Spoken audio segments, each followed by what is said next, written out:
Life doesn't happen to you, it happens for you. Sometimes I think that's the only thing that's important, really, is just letting each other know we're here, reminding each other that we're part of a larger self.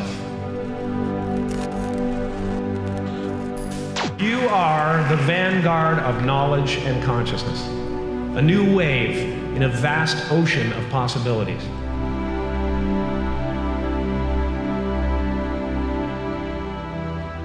On the other side of that door, there's a world starving for new ideas, new leadership. I've been out there for 30 years. It can be rough out there, but that's okay. Fear is going to be a player in your life, but you get to decide how much. You can spend your whole life imagining ghosts, worrying about the pathway to the future, but all there will ever be is what's happening here. And the decisions we make in this moment, which are based in either love or fear.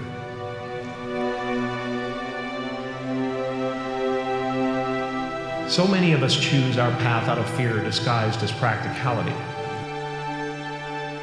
What we really want seems impossibly out of reach and ridiculous to expect, so we never dare to ask the universe for it. I'm saying I'm the proof that you can ask the universe for it.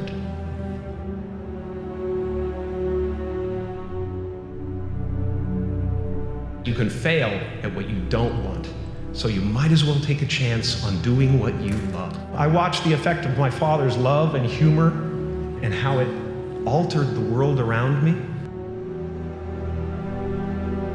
And I thought, that's something to do. That's something worth my time.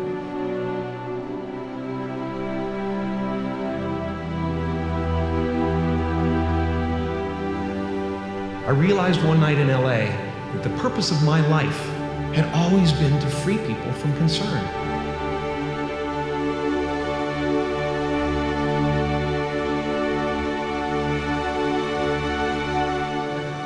How will you serve the world?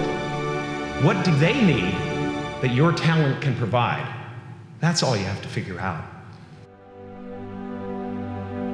The effect you have on others is the most valuable currency there is. Don't let anything stand in the way of the light that shines through this form. Risk being seen in all of your glory. I've often said that I wished people could realize all their dreams and wealth and fame, and so that they could see that it's not where you're going to find your sense of completion. My soul is not contained within the limits of my body. My body is contained within the limitlessness of my soul. One unified field of nothing, dancing for no particular reason, except maybe to comfort and entertain itself.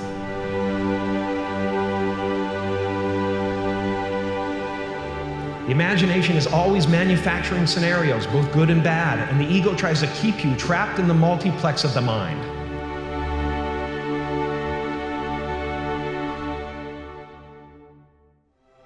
Our eyes are not viewers, they are also projectors that are running a second story over the picture that we see in front of us all the time. Fear is writing that script, and the working title is, I'll Never Be Enough.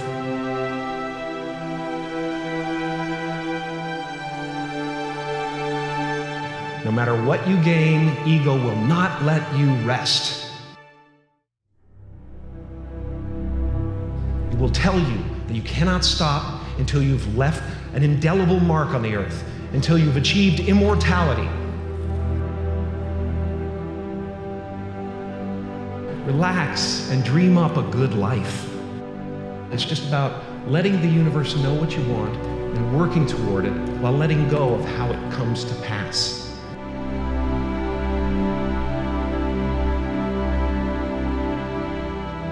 Your job is not to figure out how it's going to happen for you, but to open the door in your head. And when the door opens in real life, just walk through it.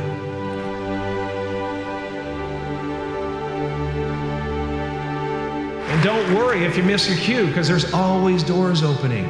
They keep opening. Take a chance on faith. Not religion, but faith. Not hope, but faith. I don't believe in hope. Hope is a beggar. Hope walks through the fire and faith leaps over it. You are ready and able to do beautiful things in this world. It's our intention. Our intention is everything. Nothing happens on this planet without it. Not one single thing has ever been accomplished without intention. I was a little kid, and I would sit there and I would try to figure out what it meant, what it was all about. Why are we here? What is this? And one day I read something from Buddha that said that all spirituality is about relieving suffering. There are generations growing up right now who are learning to lie, that lying is okay, that you're supposed to hate half the country. You've got to get back to a place where we realize that a vote is not who you are. What we're doing, why we're building these abstract scaffoldings of who we are. You know, I'm a Canadian American, and I'm this, and I'm that, and I'm a Catholic, and I'm that, and it's all abstract stuff. And when you drill down, there's no you left.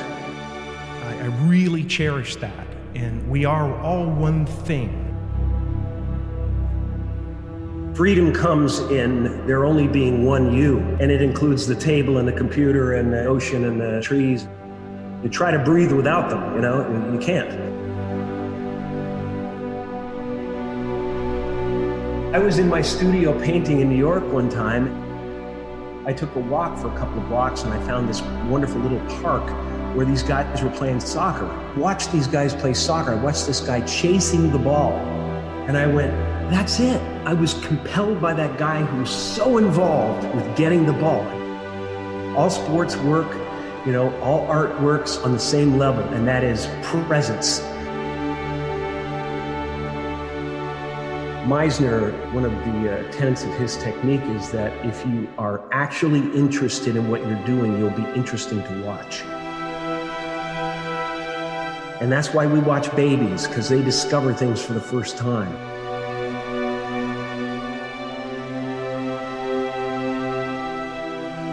No one gets through this life, it's too challenging and there's too much stuff coming at us. We don't have the bandwidth to handle it. We have to find ways to escape it. We have to turn the gadgets off. We have to find moments in nature. Meditation is helpful, really helpful.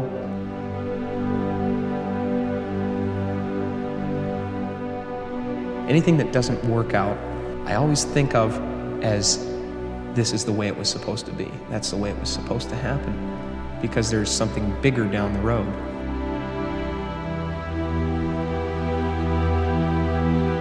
I'm finding that people are, for the most part, accepting of another kind of way of looking at things or letting go of a character.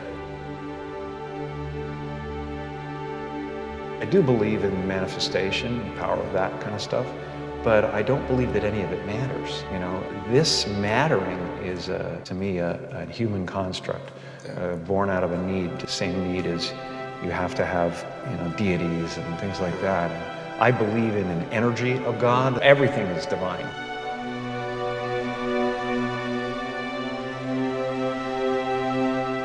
It's been a part of the evolution of ego is to spend your first half of your life acquiring and adding, thinking you can add to yourself. And it looks great when you got a cool car and you got nice clothes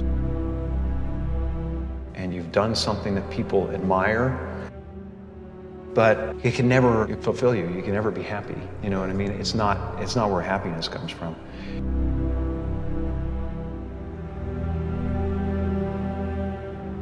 The feeling of wholeness is a different feeling than meanness.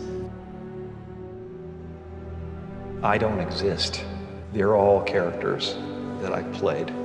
I played the guy that was free from concern so that people who watched me would be free from concern.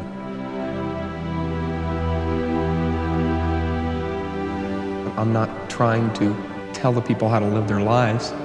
I'm just having fun trying to transmit that to the audience and trying to get people to feel that.